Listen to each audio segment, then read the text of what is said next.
The next question is from the topic of indices and standard form. In this question, the value of n is given to us, that is 4 multiplied by 10 to the power 5. Giving your answers in standard form, find the value of n square and the value of 1 over n. दो parts हैं इस question के and the question is of 4 marks. इसका मतलब है कि आपको working करके दिखानी है। सिंस ये पेपर 1 का क्वेश्चन है तो कैलकुलेटर इसमें अलाउ नहीं है। और एक चीज़ इसमें याद रखनी है कि you have to give your answer in standard form. अगर आप अपना आंसर स्टैंडर्ड फॉर्म में नहीं दोगे तो आपका 1 मार्क्स जो है वो कट हो जाएगा, क्योंकि आपको अपना आंसर स्टैंडर्ड फॉर्म में देना है। तो let's just begin with the solution.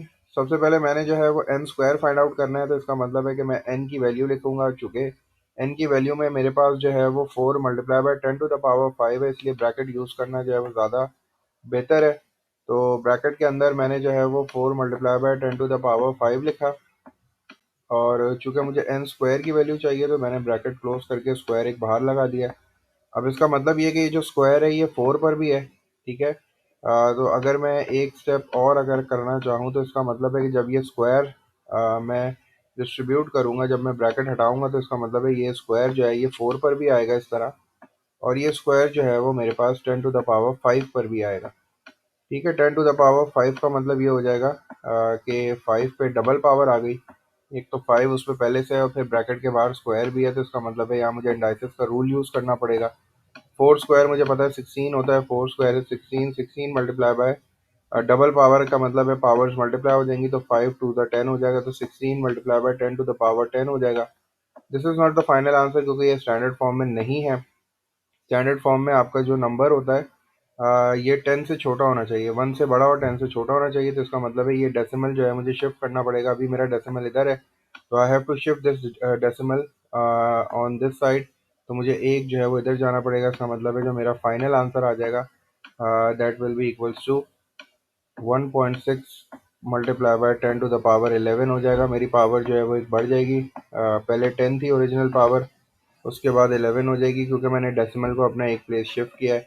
अगर ये चीज़ आपको नहीं समझ में आती तो इसको आप इस तरह भी कर सकते हो कि 16 को अगर मैं स्टैंडर्ड फॉर्म में लिखना चाहूँ तो इसका मतलब है 16 को मैं स्टैंडर्ड फॉर्म में किस तरह लिखूंगा। मुझे पता है डेसिमल इस वक्त इधर है, तो I have to shift this decimal on this side, तो ये बन जाएगा 1.6। और चूंकि मैंने डेसिमल को एक प्लेस शिफ्ट किया तो इसका मतलब है ये 10 टू द पावर 1 हो जाएगा। पॉजिटिव 1 इस वजह से आएगा क्योंकि ये नंबर जो है वो 1 से बड़ा है, और इसीलिए जो है वो 1 आ गया। तो इसका मतलब है अब ये 1 और ये 10 जो है ये मिलके 11 बना लेंगे। तो यहाँ मैंने डायरेक्ट अपना आंसर 11 लिख दिया था। अगर आपको ये स्टेप समझ नहीं आता तो इसका मतलब है ये स्टेप ये हो गया। तो इसका मतलब है 16 की जगह पे you will write 1.6 multiply by 10 to the power 1, और ये 10 टू द पावर 1 और ये 10 टू द पावर 10 जो है ये मिलके 11 बन जाएंगे। तो मेरा जो फाइनल आंसर आएगा that will be 1.6 multiply by 10 to the power 11। Next part में मुझे जो है वो 1 ओवर एन की वैल्यू फाइंड आउट करनी है, तो मैंने 1 ऊपर लिख दिया, एन की जगह पे एन की वैल्यू लिख दी।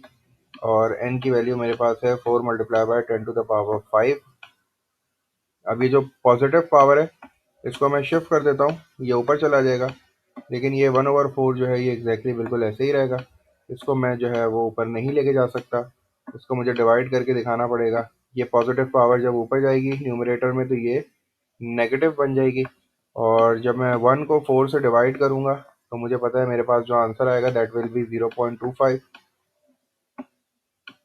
तो 0.25 multiply by 10 to the power 5 हो गया, सॉरी -5। और सिंस ये स्टैंडर्ड फॉर्म नहीं है, क्योंकि मुझे पता है जो स्टार्ट का नंबर होता है that should be greater than 1, 1 या 1 से बड़ा होना चाहिए।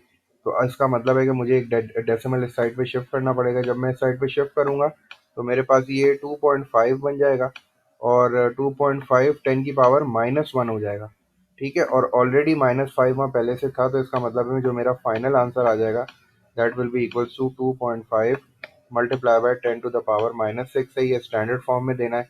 अगर ये स्टेप नहीं समझ में आया तो मैं इसकी वर्किंग थोड़ी सी और कर देता हूँ। ये 2.5 बन जाएगा जब मैं डेसिमल को शिफ्ट करूंगा। चूंकि मैंने एक प्लेस शिफ्ट किया तो इसका मतलब है मुझे पावर भी कुछ ना कुछ देनी पड़ेगी। और चूंकि ये नंबर जो है वो 1 से छोटा था तो इसलिए पावर मेरी नेगेटिव आ जाएगी। और don't forget to write 10 to the power -5, क्योंकि वो पहले से ही वहाँ जो था वो प्रेजेंट था। तो अब मैं यहाँ इंडाइसिस का रूल लगा सकता हूँ, बेसिस सेम है, पावर ऐड हो जाएंगी तो -1 और -5 जो है वो -6 हो जाएगी। तो ये मेरा फाइनल आंसर आ जाएगा।